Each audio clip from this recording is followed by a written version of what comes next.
Keep yourself in the loop of everything football on the Golden State Media Concepts Football Podcast. The latest news on and off the field, be it college football, Big Ten, SEC, Big 12, Pac-12, ACC to the NFL. We've got you covered. Listen to the Golden State Media Concepts Football Podcast.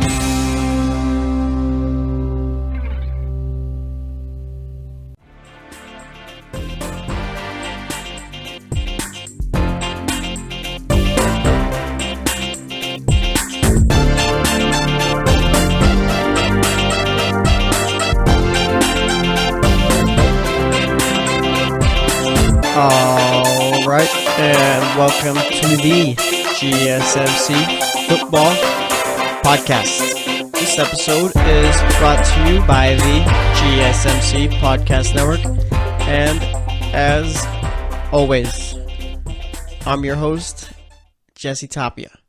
And if you had a chance, or haven't had a chance to, check out yesterday's show. Nearly 2 hours long, talked with Tate, the owner of Golden State Media Concepts. It was a pretty fun show. We talked about pretty much everything. But today's show is just all me. It's going to be back to its normal hour. All right, so we're going to be back to talking about just anything else, you know. For this show, I'm going to start off with talking about Nick Foles. All right. I had a conversation with Tate yesterday before we recorded our show, our podcast from yesterday, and brought up some thoughts about Nick Foles that I want to talk about for the first segment. Then next, we're going to be talking about Pat Shurmur and the Giants, talking about what Pat Shurmur brings to the Giants and what the Giants could do this offseason and what kind of team they could be next regular season. So we'll be doing that. Third segment, we'll be talking Todd Haley and the Browns, talk about what I think of that, of him becoming the offensive coordinator there. And then for the fourth segment, we'll be talking pretty much anything else that comes to mind in football, as you guys have come to learn as far as listening to the show. So let's talk Nick Foles. Let's talk stats real quick. All right, Nick Foles coming in. All right, after Carson Wentz got hurt, 2-1 record, 56% completion percentage, 537 yards, 5.3 yards per attempt, 5 touchdowns, 2 interceptions. What do we think of that? Don't sound like great numbers, but nonetheless, the Eagles are going to the Super Bowl. Nick Foles, without a doubt, had his best game as an Eagle. Well, not his best game as an Eagle this season against the Vikings, all right? Over 350 yards, I think it was. Over 340 yards at least, I think. 3 touchdowns. And only had like 8 or 7 incompletions, I think it was. Can't remember exactly. But nonetheless, had a great game, played well. Let's say Nick Foles goes out and beats Tom Brady in the Super Bowl. All right, you know me. I don't really like to think it's quarterback versus quarterback, but that's what everyone else is going to think. All right, so let's say Nick Foles goes out, and he wins the Super Bowl with the Eagles, and he plays extremely well. Well, not extremely well. Let's just say he plays well enough. All right, and they win. What do you do if you're Nick Foles? Like, what's next for Nick Foles? What's next for the Eagles if you're Nick Foles? Obviously, I mean, Carson Wentz is your starter going forward once he gets back to being healthy.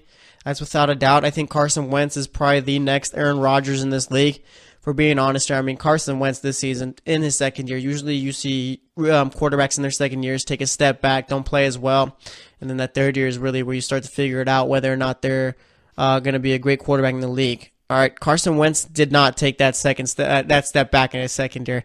He took about 10 steps forward in his second year. Like I said, was on his way to having an MVP season, was leading the league in touchdowns, near the top in passing yards, wasn't throwing interceptions really, was able to scramble out to and make something out of nothing. But nonetheless, I mean, tore his ACL, all right? So Nick Foles steps in, and boom, Nick Foles plays good enough to where they're in the Super Bowl. That's exactly what it's been. I mean, he's just been good enough.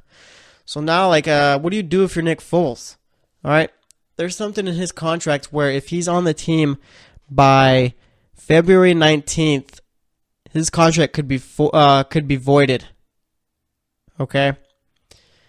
So let's talk about if the contract is voided. We're going to talk about what you do. We're going to talk about the 3 things they could do. That could happen. All right. His contract gets voided. He's a free agent. He gets traded. All right. Or he stays with the Eagles. All right. So let's start off if he's a free agent. Let's start off with what's a good fit for Nick Foles? And you know what? I'm not too sure what's a good fit for Nick Foles.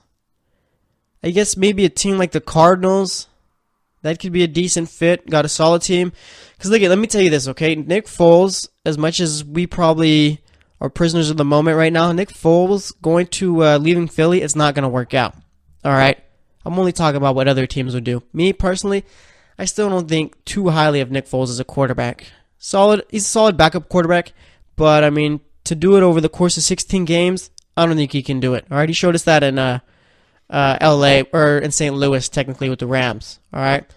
Nick Foles is a Matt Moore. Okay, if you remember last season when Miami was playing good football, Ryan Tannehill got him to an 8-5 record, was having probably the best season of his career. Then he tears his ACL, almost like identical, except this Philly team is way better than the Dolphins team from last season. All right, so Tannehill blows his knee out, and then Matt Moore comes in. Matt Moore wins 3 games in a row. I mean, got blown out in the playoffs, but nonetheless, I mean, Matt Moore's stock was up after that. Was playing good football, and everyone thought, I don't know, Matt Moore, good quarterback. I mean, people were talking this year that they should have started him instead of Jay Cutler, but that's a story for a different day. All right, so Nick Foles goes out, and I'm comparing him to Matt Moore because Dolphins fans wanted Matt Moore to be the starter, like going forward, even for this season over Tannehill. All right, obviously that's not the case with Nick Foles and Carson Wentz, because Carson Wentz, when he was healthy, was probably the best quarterback in the league. But the point I'm trying to get at is, like Matt Moore couldn't, Nick Foles can't play this well in a 16-game stretch. All right? If you were to leave and be a free agent, a team like the Cardinals would fit because you got a guy like Larry Fitzgerald there. You're going to have David Johnson coming back. You have a kind of an aging defense, but you've got some young guys there that'll keep it playing well.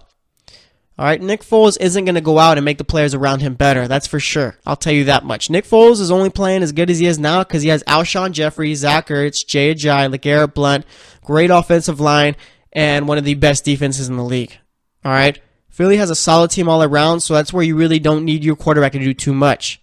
And that's been the case so far. So like I say, you see a guy like Nick Foles leave, he's not going to go to a team like the Jets and win games or anything like that. If you were to go to a team like the Jets, I mean, let's talk about all the quarterback needy teams. All right, let's do that. Let's talk about all the quarterback needy teams. Giants, that's not happening. I think they're drafting a quarterback, or Case Keenum's going to end up there. Cleveland, that would be the ultimate Cleveland move. I mean, maybe they draft a quarterback and you bring in a guy like Nick Foles to come play for the first few games of the season until he stinks and gets benched. Then you bring in that rookie quarterback, but that's the only way that happens. Nick Foles ends up in Cleveland. Denver, no way, Jose. That's not happening. Then there's the Jets. I don't know. That's kind of a Jets move, isn't it? To bring in an aging quarterback and maybe wait another year for Christian Hackenberg and Bryce Petty, or same thing like the Browns. Maybe you bring in a guy like Nick Foles and wait till he stinks so you can start the quarterback that you drafted. All right, that's the only way that works there, I think. Let's see, Redskins, they're not going to do that. He doesn't fit there. Who else? Maybe, I'm sure if Nick Foles leaves, he's going to want to be a starter, so let's see, who else is out there that needs a quarterback? Buffalo? Buffalo doesn't have a team that Nick Foles could succeed with. Arizona, I think that's a possibility. I mean, like I said, I don't think Nick Foles succeeds outside of Philly if he leaves. All right, so, I mean, I think right now, Arizona, like Jacksonville, I don't even think Nick Foles is better than Blake Bortles, and Blake Bortles stinks. I don't know, is Nick Foles better than Blake Bortles? You know what? Yeah. Think Blake Bortles? No. Blake Bortles is better than Nick Foles. All right. Nick Foles is doing this with a small sample size. Blake Bortles is bad, really, for most of the season, but I mean, he's not like bad. Like he's below average bad. I think Nick Foles would be bad. It's like Jacksonville doesn't fit with them, and I mean, pretty much like the only team I see him fitting in with if he was a free agent is the Arizona Cardinals. And if I'm the Cardinals, what are you paying Nick Foles if he wins a Super Bowl? I'm not giving him more than $12 million a year. You think he's better than Case Keenum? No, definitely not. Case Keenum's not going to get more than $10 or $12 million a year. So I mean, I guess that's where Nick Foles fits in right there, a $10 to $12 million type of deal. But I mean, I feel like that's just that doesn't make sense. Like it wouldn't, like Nick Foles. Me personally, I think Nick Foles just needs to stay on the Eagles and be the backup for the rest of his career. All right. Nick Foles isn't a great quarterback. He's not a good quarterback. He's barely an average quarterback. All right? And I know the guy's playing in the Super Bowl. I get that, but he's a product of the team around him, and there's no doubt about that. All right, so if he's a free agent, the only team I see him fitting in with is the Arizona Cardinals. But if I'm the Cardinals, I'm going for Alex Smith or Sam Bradford before I go for Nick Foles, okay? So let's talk trade. Again, the only team I see Nick Foles fitting in is Arizona. But let's talk any team. It doesn't matter. What are you going to give up for a guy like Nick Foles winning the Super Bowl? What is his current value as a quarterback, as a Super Bowl winning quarterback? I mean, Sam Bradford's never won a Super Bowl. He went for what, a first and a fourth round pick? Jimmy Garoppolo went for a high second round pick, and I understand now you're like, oh, it's Jimmy Garoppolo though, but before that was only a guy who played 2 games. All right, a high second round pick for a guy who played 2 games. That's his value right there. Okay, let's see. Who else? I think when Philly traded Nick Foles away to the Rams, I think they got a first round pick there or a second round pick. Can't remember exactly. So Nick Foles has already been worth a second or first round pick as far as the trade goes before. Has anyone else ever been traded? Any other quarterback that I'm missing? I don't think I am. Honestly, if you're going to want Nick Foles, I mean, Philly's going to have his value high. If he wins the Super Bowl, he's going to be worth the first round pick, I think, or second round pick. And personally, I don't think he's worth that. That's what other GMs are going to think he's worth. I don't understand, okay? GMs really make like real boneheaded decisions. Like coaches go out and think, oh, I could fix this guy. No, you can't. You can't. It's Nick Foles. All right? He's only, like I said, I'm going to say it again.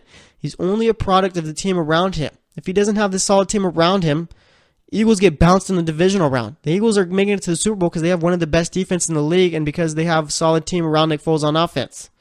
All right, but nonetheless, I mean, if there's an NFL GM looking to trade him, I mean, Philly's probably only going to take at least a second round pick for him, no lower than that.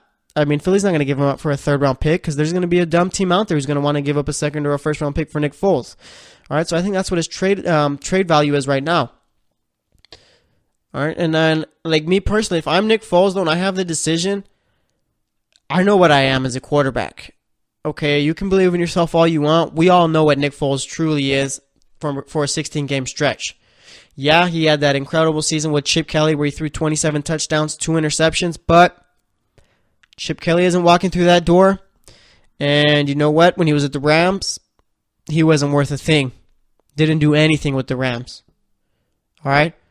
I mean, like I said, the Cardinals are the only team built to where Nick Foles could possibly succeed, but I don't see him doing that. And I mean, do you really want to give up a first-round pick for Nick Foles? Really? You really think he's that good?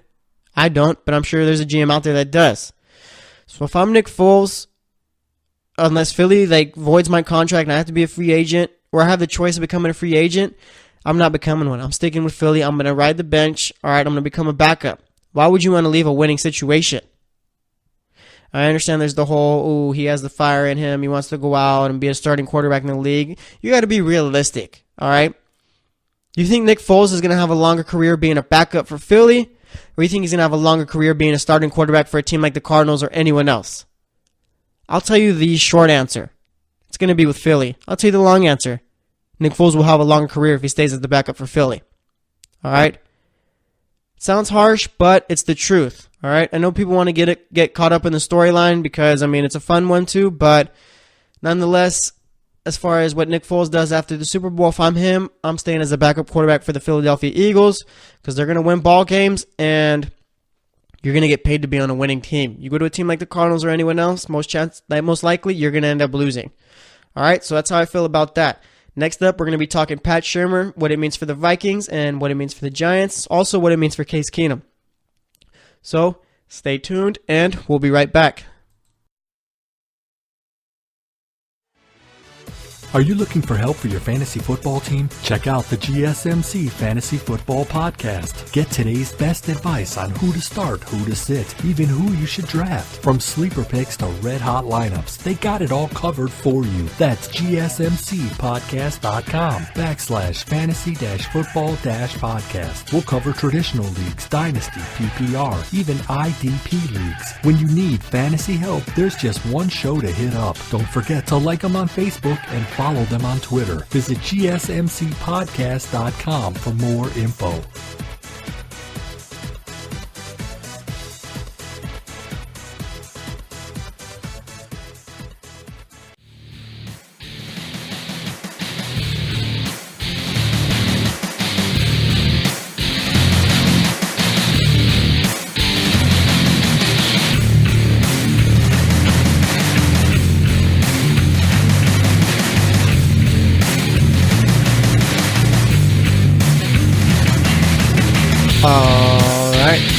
and welcome back to the GSMC Football Podcast. Alright, last segment we talked Nick Foles. Talk about what happens to him after the Super Bowl. We talked about three options. Staying in Philly, getting his contract voided if he's still on the roster February 19th to become a free agent, or getting traded. I said as a free agent, there's only one realistic team he could end up on and be alright. That's the Arizona Cardinals. Alright, if he goes to a team like the Jets, he's going to get benched midseason for whoever they draft in the, whatever quarterback they draft. Alright, as far as a trade, what's he worth? Oh, also, like as a free agent, I mean, what are you going to sign him to? It's going to be a $10 to $12 million contract, I think, unless someone like they value him big time for winning the Super Bowl. Maybe even 15 mil. I doubt it, but I mean, GMs are pretty dumb. All right, so what's his trade value? If he wins a Super Bowl, Nick Foles is worth, again, this isn't what I think he's worth. I think Nick Foles is at least worth, like at the very most, worth a 6th or 7th round pick. All right, but if he wins a Super Bowl, GMs are going to have him up as a 1st or 2nd round pick as far as trade value. All right, some team's going to do it, I bet you. Okay, and I pretty much decided what's going to happen or what he should do if he was a free agent, if he could become a free agent or stay with Philly.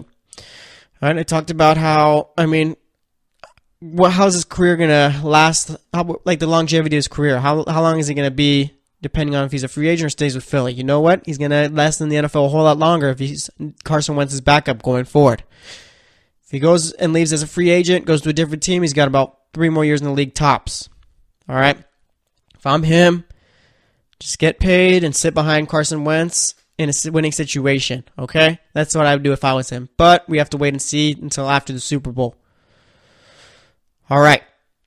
Let's talk Giants. Let's talk Vikings. Let's talk Pat Shurmur most of all.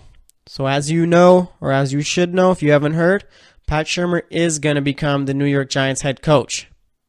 All right. What do I think of that? I think that's a great hire. All right.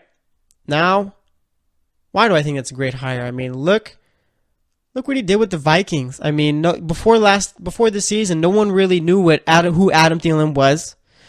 All right, Latavius Murray was coming in from Oakland. Jerick McKinnon's been Adrian Peterson's backup for most of his career. All right, you had Dalvin Cook. He tore his ACL. Sam Bradford goes down. You bring in Case Keenum. All right, no one thinks Case Keenum is going to lead the Vikings to the NFC Championship. But what does he do? He leads them to the NFC Championship. I'm kind of skeptical if it was Case Keenum being a good quarterback leading them there, or if it was Pat Shurmur running an offense to make that entire team successful. I think it was more Pat Shurmur. All right? Pat Shurmur probably is, or was, I guess now you could say, one of the best offensive coordinators in the league. All right? So now he's heading over to New York. What does this mean for New York? This means great things for New York. This means, Odell Beckham Jr. coming off of his injury. Hopefully he's back at 100% eventually, and hopefully he's back to the receiver he was. This means Odell Beckham Jr. is just going to eat even more. With eat meaning he's going to play even better. Brandon Marshall coming back. Maybe Brandon Marshall could do something in his last few years of his career with Pat Shurmur out there. Okay? Maybe, just maybe, Pat Shurmur could figure out that running back position, maybe get Wayne Gallman or Orleans Darkwood to become like a Latavius Murray or Jerick McKinnon type duo back. All right, and then there's Eli Manning. We know what Eli Manning is. We know what he's been. We know that he's a Hall of Famer, first ballot. If you don't like it, let me drop this on you guys, okay? I'm an Eli Manning defender. All right, Eli Manning is top 7 in, I think he's number 6 in passing touchdowns all time. And then I think he's number 7 in passing yards. All right. Oh, but Eli Manning throws a bunch of interceptions. You want to know who threw the most interceptions ever in the NFL? I'm almost positive. I might have to double check this. Brett Favre. All right. That whole interception thing ties into Kobe missing all of his shots in the NBA, or missing the most shots in the history of the NBA. All right. Let me see this interceptions list. Let's see. Quarterbacks. All-time interceptions leaders. QB. There he is. Good old Brett Favre. Number 1. By far, too. Brett Favre, 336 interceptions. Oof. right? Where's Eli Manning at? Oh, he's got less than Dan Marino. He's got less than Peyton Manning. Oh, he's right up there tied with Drew Brees. Drew Brees has been in the league. Oh, that's not actually good for my argument. I'm not going to say that. But nonetheless, I mean, Eli Manning is number 14 all time in interceptions. You're going to tell me Warren Moon was a bad quarterback because he threw a bunch of interceptions, also ahead of Eli Manning. Like I said, Peyton Manning's ahead of him. Dan Marino's ahead of him. Johnny Unitas is ahead of him. Fran Tarkenton is ahead of him. Brett Favre is ahead of him. All right? So this whole Eli Manning throws too many interceptions, yeah, he probably does throw more than you usually want. But nonetheless, Hall of Fame quarterback, first ballot. You don't like it? Who cares? It's true. All right? So you got Eli Manning there. You got a solid defense. Probably need to trade Eli Apple. That guy's pretty much been a locker room distraction since he's been there, at least this season. You got Landon Collins in the offseason, called him a locker room cancer. Then Landon Collins comes out and says he didn't mean it. Loves Eli, mentor him. We know what you said, Landon. We know what you meant. So now, what do the Giants do going forward? I think there's two options at the quarterback. There's two options in the quarterback position. One of them has to do with getting rid of Eli Manning, okay? And you know what? We're going to talk about Eli Manning in this segment too. All right? So I guess let's start off with the option where you keep Eli Manning, okay? Let's say Pat Shurmur is like, you know what? Eli's our guy for the next 2 years because I think that's what's left on his contract. And we're going to go with Josh Rosen in the draft with our number 2 pick. I think that's I don't know if I think that's the best option. I think it's I don't know. All right, because Josh Rosen, I think personally, is the best quarterback in the draft. People like to say it's Josh Allen or even Sam Darnold. Sam Darnold is more of a raw type of prospect. Still got to work on a few things. Josh Allen, I think, is a project right now. I think Josh Rosen is the most NFL-ready quarterback at the moment in the draft. All right? If it was me personally, if I'm Pat Shurmur, I trust myself enough to where I think, you know what? Yeah, the Giants offense really didn't play well last season, but you did have Odell Beckham out. You did have Brandon Marshall out. All right, you had the emergence of Evan Ingram, who could be a top tight end possibly in the league, maybe. Not like Travis Kelce, Rob Gronkowski type, or even Zach Ertz or Kyle Rudolph. But nonetheless, he could be top 10 tight end in the league. All right, you got Sterling Shepard, who stepped up in Brandon Marshall and Odell Beckham Jr.'s absences. All right, and you got Wayne Gallman and Orleans Darkwa, who have shown that they can produce, you know? So if I'm Pat Shurmur, I'm thinking, you know what, let me draft Josh Rosen, who I think is the best quarterback in the draft. Let me have him sit behind Eli so Eli could finish his last 2 years as a Giant and then retire, go into the Hall of Fame as a first ballot Hall of Famer. All right? And you know what, even if you have Eli Manning playing for the next 2 years, I mean, maybe Pat Shurmur could have Eli playing as not a top quarterback, but a guy that's serviceable. All right? Eli Manning isn't a bad quarterback yet in his age. All right? He's starting to decline, but I don't think he's bad yet. I think Pat Shurmur could still do something with Eli Manning. All right? So just imagine. All right, Pat Shurmur's running a good offense. Giants are winning games. I mean, they'll probably be a wild card fighting team. That division belongs to the Eagles now going forward, just as long as Carson Wentz comes back healthy. But maybe the Giants could compete for the wild card. All right, you do that for 2 years. Everyone's happy because you competed. Offense is looking good, and then Eli retires. Boom, Josh Rosen in. All right, had 2 years to learn under Eli Manning. Also had 2 years to listen to what Pat Shurmur says. Pat Shurmur's coaching him up. Josh Rosen comes out. Obviously, it's not a guarantee that he's going to be a good quarterback, but I think there's more upside with him than anyone else. All right, so boom, you got your franchise quarterback, and you don't have to go into the dumpster as a team when you lose Eli Manning. All right, that's one option. What's the next option, you ask? All right, next option is release Eli Manning, tell him, hey, you did a lot for this team, but I want to go in a different direction, okay? So you drop Eli Manning, and you know what you do if you're Pat Shurmur, I think, as the second option. If you're not going to draft Josh Rosen and keep Manning, you bring in good old Case Keenum. You tell Case, hey, we did some good things this season with Minnesota. I still believe in you. I'll give you a 4-year, $60 million contract, $40 million, whatever it may be, $10 to $15 million. I'm not sure what he's going to get, but hey, come over here. You'll be my starting quarterback, And you know what? We'll have Saquon Barkley as your running back. All right, way better than what you had in Minnesota. You'll be throwing at Odell Beckham Jr. You'll be throwing at Evan Ingram. You'll be throwing at Brandon Marshall, and you're not going to have to do it all on your own this time. All right, you're going to be able to hand the ball off to Saquon Barkley, and he's going to be giving us 100-yard games all the time. All right, and I'm saying 100-yard games all the time because NFL draft scouts and NFL draft reporters are out here talking like Saquon Barkley is the next best thing besides since sliced bread. All right, everyone's talking about how he's the best running back prospect, even better than Ezekiel Elliott was coming out. He's like a Adrian Peterson type. All right, so I mean, you do that. You bring in Case Keenum, who played well under Pat Shurmur for this year, had the best year of his career. 22 touchdowns, 7 interceptions, over 3,500 yards. You got a solid defense still. I think the defense really didn't do well last season because there was just too much distractions. All right, you get rid of Eli Apple and you fix up the offensive line in the draft after you get Saquon Barkley. That's a pretty good plan right there, I feel. All right, so those are 2 options right there that Pat Shurmur can do. So, like I said, what if they go through with the second option and they get rid of Eli Manning, bring in Case Keenum? What does Eli Manning do? Does he retire? I don't think so. I think there's a certain front office executive, I think president of player personnel or president of football operations out in Jacksonville. What's his name? I think his name is Tom Coughlin. Wait, that's the guy. Is that the guy who won 2 Super Bowls with Eli Manning? Yeah, it's that guy. Oh, boom. Eli Manning, if he gets cut, best believe he's going to end up in Jacksonville. All right? I'm telling you, Eli Manning gets cut from the Giants. Goodbye, Blake Bortles. Hey, Eli, welcome. Go out, win us a Super Bowl. All right? And you know what? The Jacksonville Jaguars could win a Super Bowl with Eli Manning.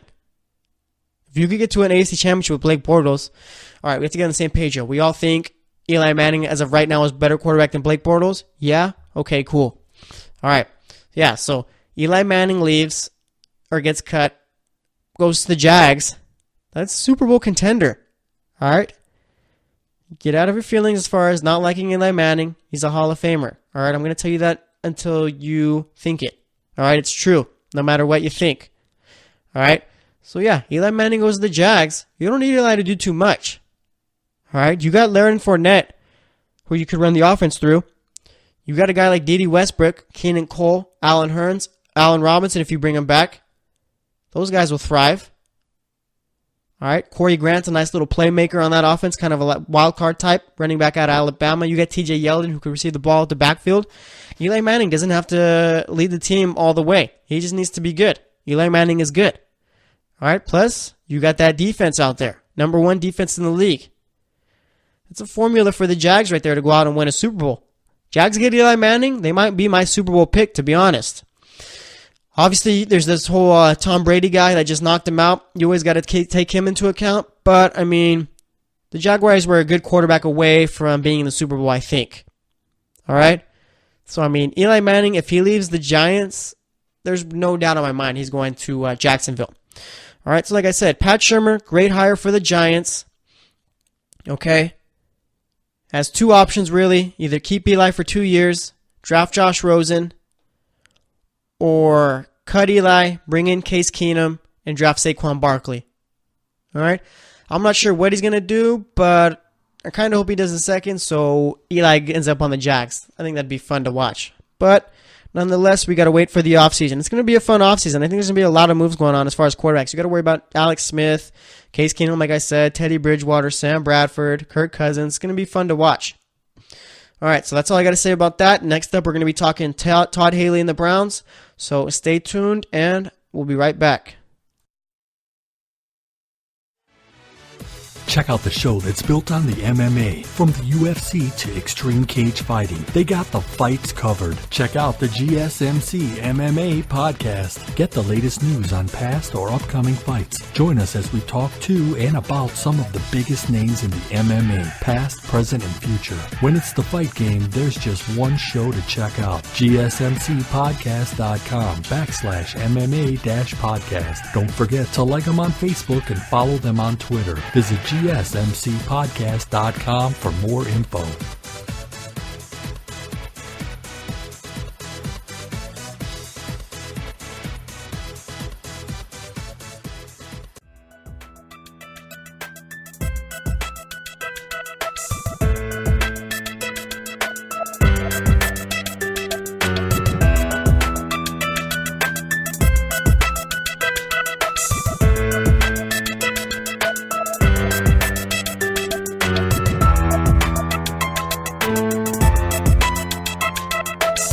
Alright, and welcome back to the GSMC Football Podcast.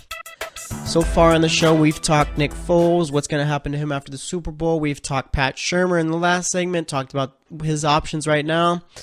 I mean, obviously, these are the two options that come to my mind first. Obviously, keeping Eli Manning for 2 years, drafting Josh Rosen, having Rosen sit under Manning for a couple of years, and then making him the franchise quarterback after Manning retires. Then there's the other option that comes to mind of cutting Eli Manning, bringing in Case Keenum, and drafting Saquon Barkley. All right, Case Keenum under Pat Shurmur, good quarterback. Okay, Pat Shurmur makes offenses better. All right, Eli Manning, what happens to him if he leaves the Giants, gets cut, probably not going to retire. Tom Coughlin's all the way in Jacksonville. Tom Coughlin kicks Blake Bortles out to the curb. Eli, come on in. Jaguars have a good chance at winning the Super Bowl if that happens. All right? So that's what I think about that. Now, let's talk Todd Haley. Let's talk Cleveland Browns. All right? So Todd Haley left the Steelers, was not fired, mind you, he left, and is now the offensive coordinator of the Cleveland Browns. Let's give a little background of Todd Haley. Been in the leagues in the NFL since 1995 as a coach. Started off with the New York Jets in 95, was a scouting assistant, then 97.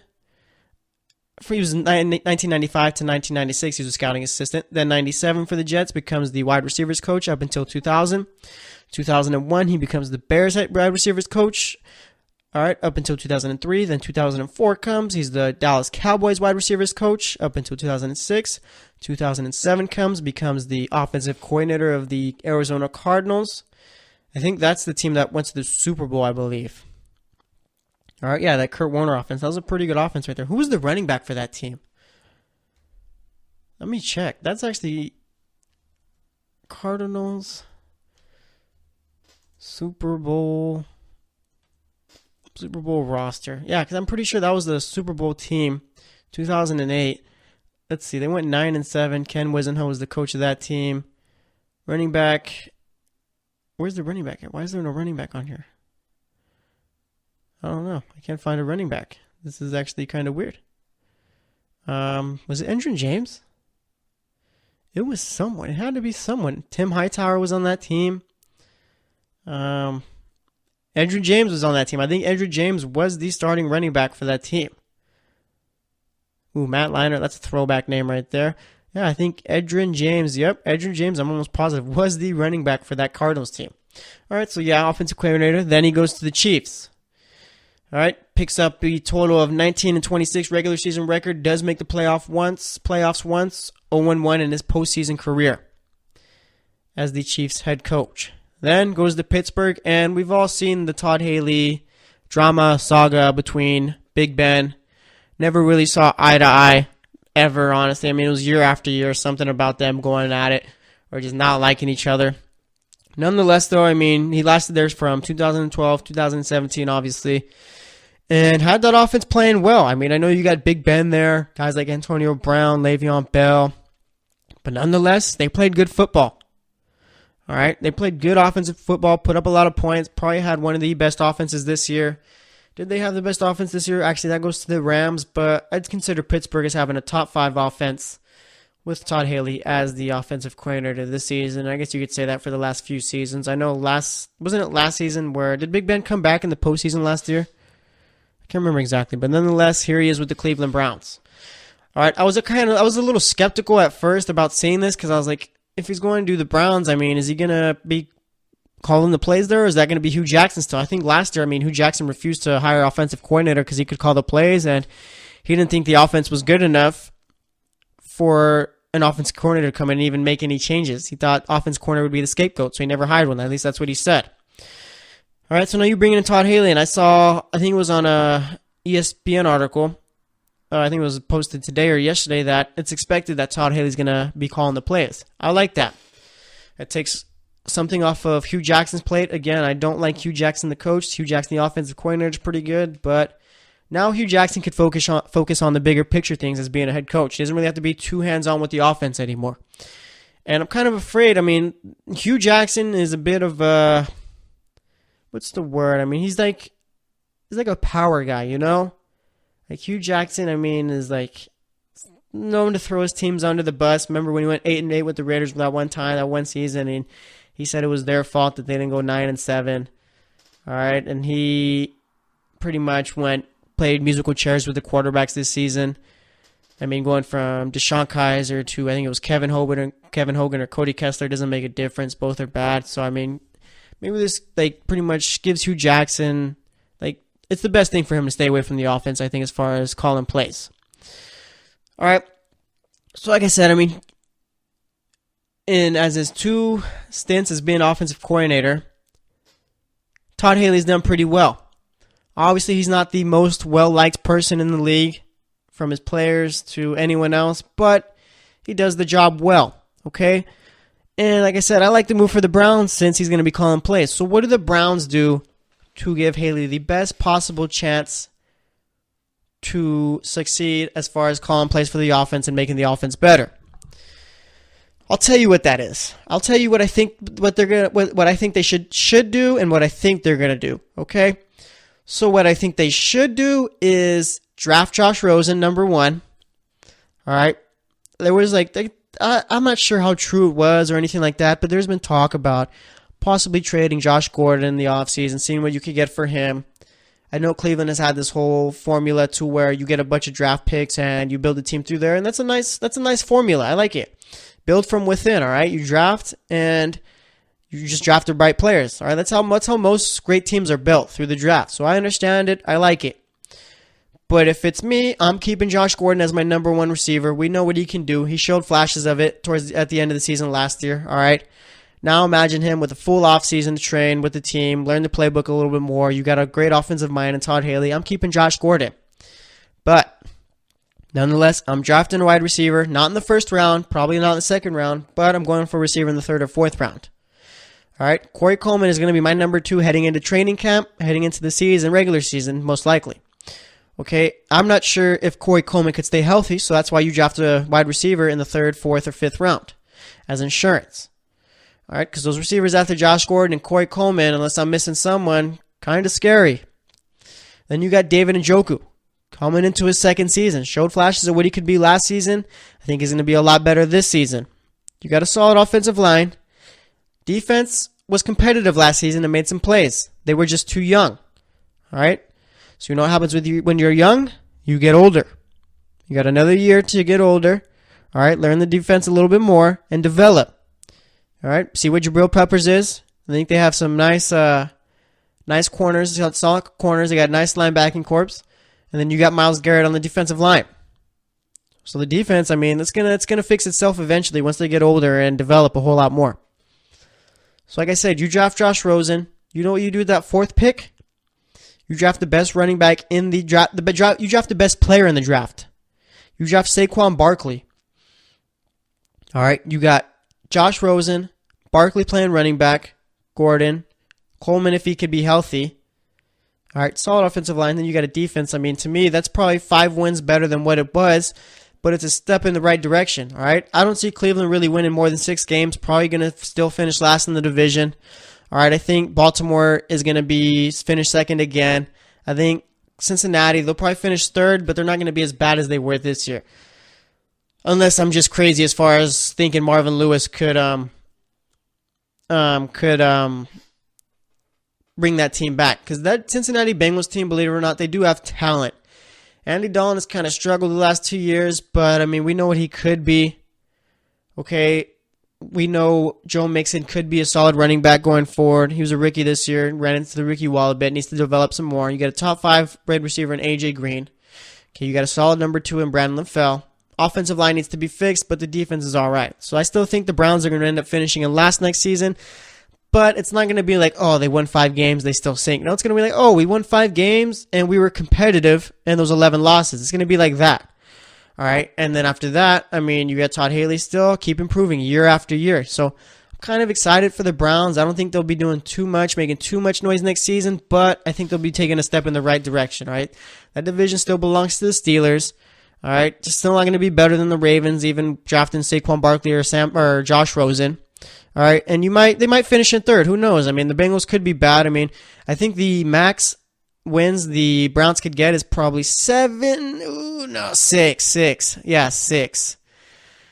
All right, so yeah, 6 wins is the most I think the Browns could end up pulling out next season. Maybe finish third, but I don't see them doing much more than that. But like I said, it's a step in the right direction. I mean, 4 wins is a step in the right direction. All right, just something. Okay, they finished. I mean, you can't get any worse than last season. They had finished with 0 wins. I mean, it can't get any worse than that. Honestly, I think like how sports is, that was the final chapter in the book of Cleveland Browns misery. I mean, you can't get any worse than that. You can't top it, can you? I mean, that right there is the cherry on top from 1998 to 2017, quarterback to quarterback. All right, losing season after losing season. That's the cherry on top. Eventually, you got to get it going. I mean, eventually it's got to reset itself, and you got to become a good team. And I think this is the year where they start that process. All right, like I said, they're not going to be second place, first place team or anything like that. Maybe 6 wins gets them third, but I mean, I think that's their max right there, 6 wins. So I mean, that's what I see. That's what I think they should do in the draft. Josh Rosen and Saquon Barkley, but I think they're going to end up going with a guy like Josh Allen or Sam Darnold and then going with Barkley.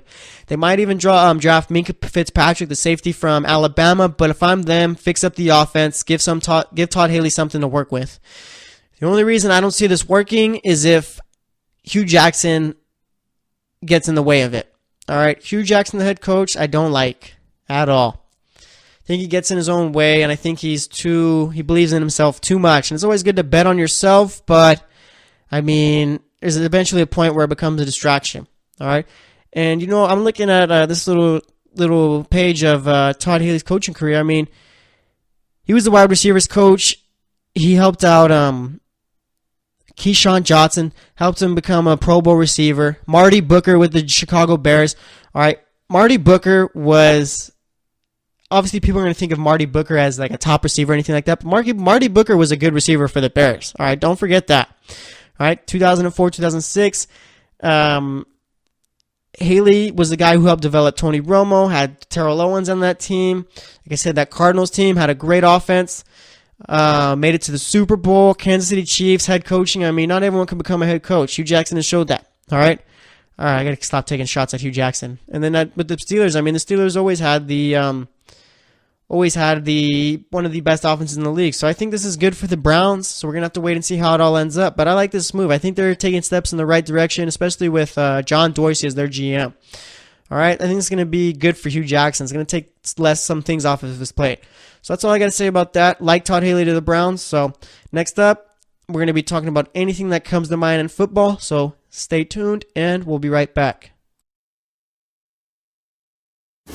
Check out the show built around the women of MMA. From the UFC to the extreme cage fighting, we got the fights covered. Listen. It's the Golden State Media Concepts Women's MMA Podcast. The latest news of upcoming fights, discussions of previous matches. Join us as we talk to and about the biggest names in women's mixed martial arts, past, present, and future. When it's the women's fight game, you know where to listen to. The Golden State Media Concepts Women's MMA Podcast.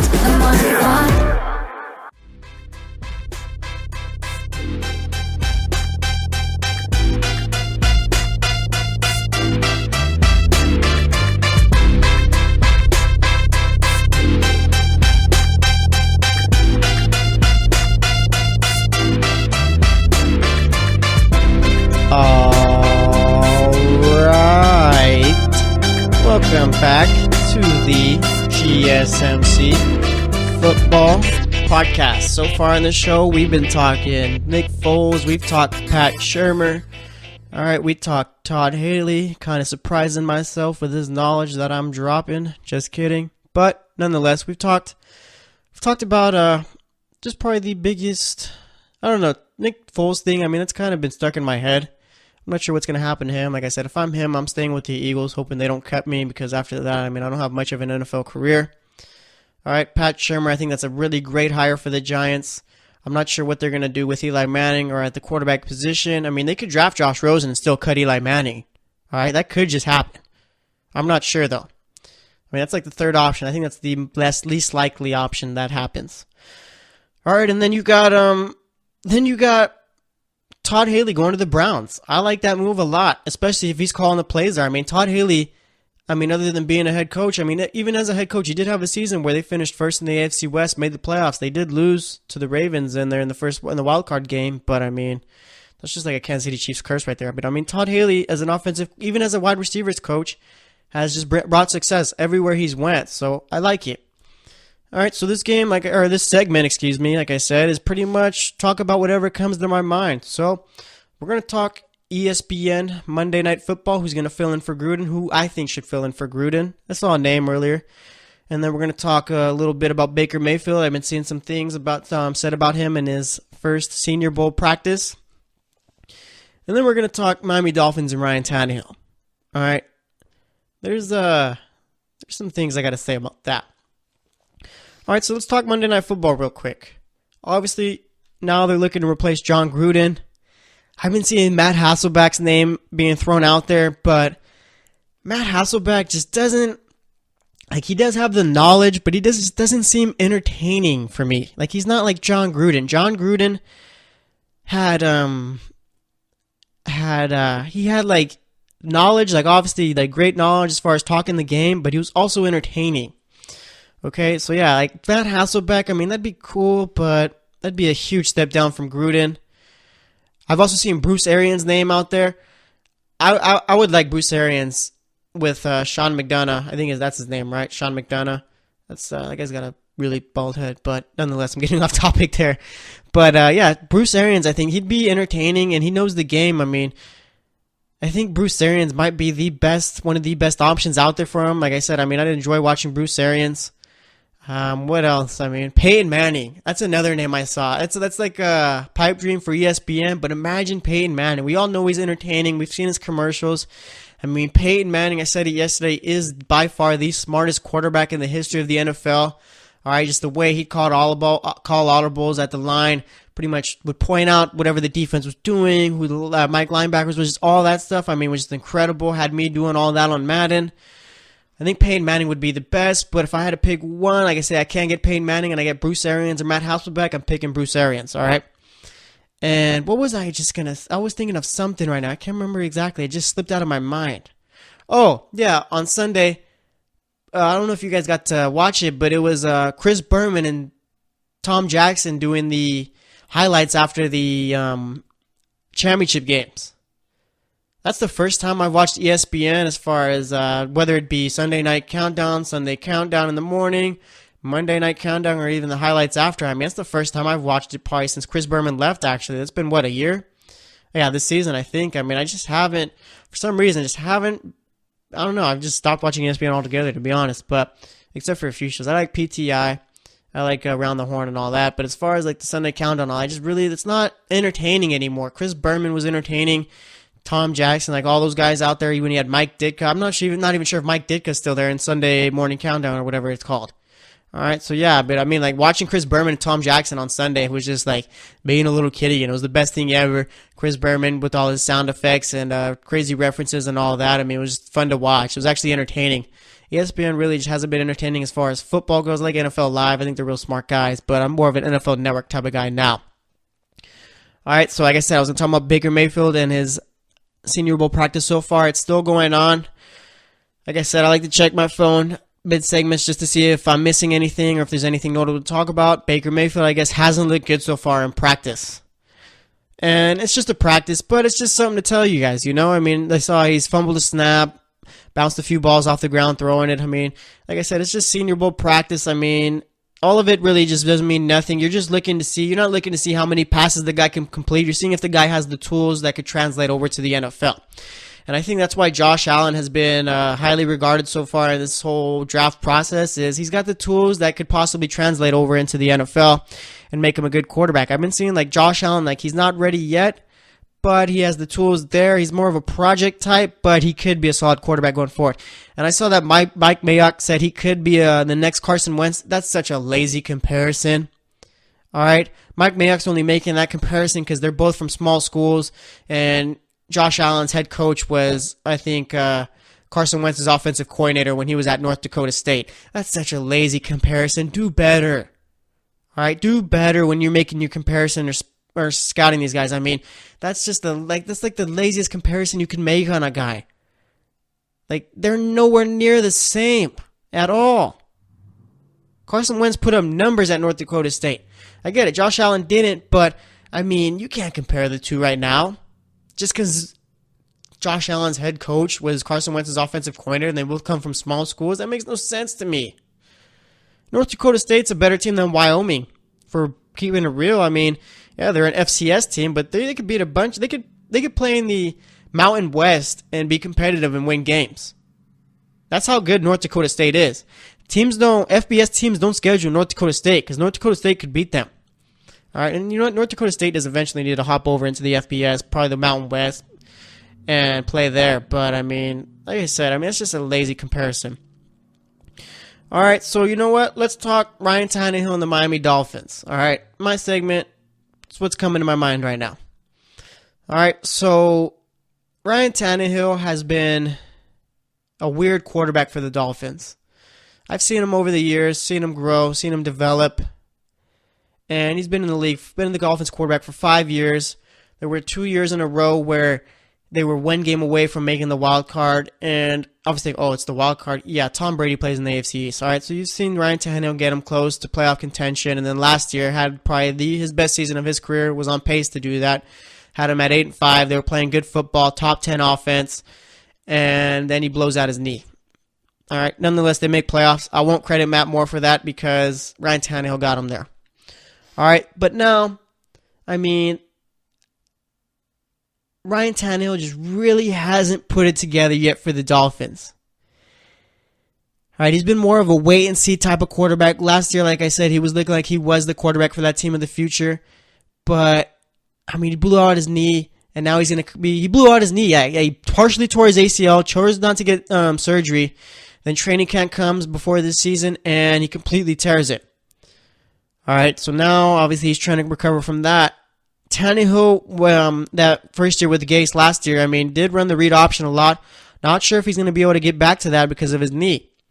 All right, not sure if his knee injury is going to hurt him mentally. Okay, not sure if he's going to be the same quarterback coming back. All right, people tend to not like Tannehill, and I understand it. Really just has, he's got the tools. That's it. He's got the tools, and that's all he's shown so far. He's got the tools to become a good quarterback. But he just hasn't put it together. His first 3 years had terrible offensive lines. I think one of rookie year, I think he had David Carr type of numbers as far as getting sacked. David Carr, that guy had no shot whatsoever to even show what he could do because the guy was sacked pretty much on the ground almost every other play. But if I'm the Dolphins and I'm Adam Gase, I'm thinking about going quarterback first round. Whether it be Baker Mayfield, Josh Allen, or even a Lamar Jackson type. All right. If you go Baker Mayfield, that's going to create a distraction. And I feel like if you go with a guy like Baker Mayfield, you kind of have to get rid of Tannehill because I feel like Baker Mayfield could be a guy. And again, I know I just talked about his practice, but practice ain't even over, and it's just practice. It doesn't matter. It's just something I wanted to relay to you guys. But like I said, I think Baker Mayfield could be a good quarterback. And if you draft Baker Mayfield, that's going to create a distraction. So if I'm the Dolphins, I'm trading Ryan Tannehill. And I'm starting Mayfield. All right, if I draft Josh Allen, I think that's more of a project, and Gase is going to work with him as a backup. And then, like I said, if Tannehill doesn't work out this season, they don't make the playoffs, then you get rid of him, and you start Allen. Same with Lamar Jackson. Put him behind Tannehill. Tannehill doesn't make playoffs, then you get rid of him. And that's the thing, too. Tannehill needs to make playoffs this year with this Miami Dolphins team. This is the best team they've had in probably a decade or so as far as all-around talent. You're going to be having Raekwon McMillan coming off of his knee injury, tore his ACL in the first game of preseason last year. Was his second-round pick, was looking like a steal, at least that's what the draft writers are saying. So, I mean, you got him coming back. I mean, he's going to help out that linebacking core. They need to extend Jarvis Landry. They don't extend Jarvis Landry, they're not making playoffs next season without a doubt. Jarvis Landry is by far the best, even with Ryan Tannehill healthy, is the best player on that offense by far. Devontae Parker has been a bust so far in his career, has been hurt and hasn't really done much as far as production when he's on the field. Kenny Stills is only good when Tannehill's out there. Didn't really do much this season. I think he did have, 6 touchdowns, 8 touchdowns? I might be undervaluing him a little bit. Wasn't consistent enough this season. All right, but as far as Tannehill goes, I mean, Miami's got to pull the plug on him this season if he doesn't get him to the playoffs. All right, there's going to be a point where, yeah, he's the best quarterback they've had since Marino, but, I mean, they got to move up. All right, and especially if Gase doesn't make the playoffs this year, he's going to be on the hot seat a bit because I know Stephen Ross, the owner of the Dolphins, wants them to start winning ball games. All right, he's paying money, giving money to big-time players like Ndamukong Suh. All right, they extended Kiko Alonso last year, Andre Branch. All right, they're starting to pay guys that produce for them.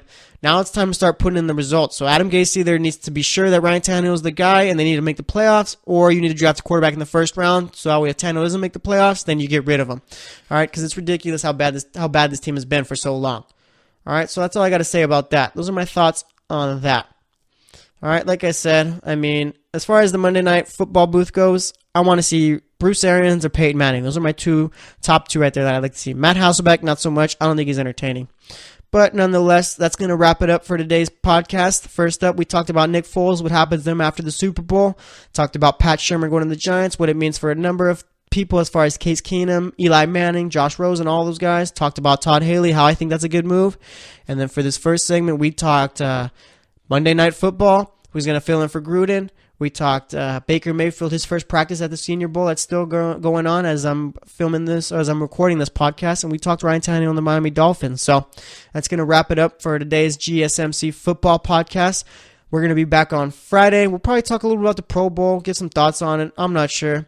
Hopefully the NFL gives me something to talk about. I'm sure they will. They always do. So, like I said, that's going to wrap it up for today's podcast. Thanks for listening. As always, I'm your host, Jesse Tapia.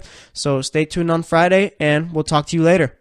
You've been listening to the Golden State Media Concepts Football Podcast, part of the Golden State Media Concepts Podcast Network. You can find this show and others like it at www.gsmcpodcast.com. Download our podcast on iTunes, Stitcher, SoundCloud, and Google Play. Just type in GSMC to find all the shows from the Golden State Media Concepts Podcast Network, from movies to music, from sports to entertainment, and even weird news. You can also follow us on Twitter and on Facebook. Thank you, and we hope you have enjoyed today's program.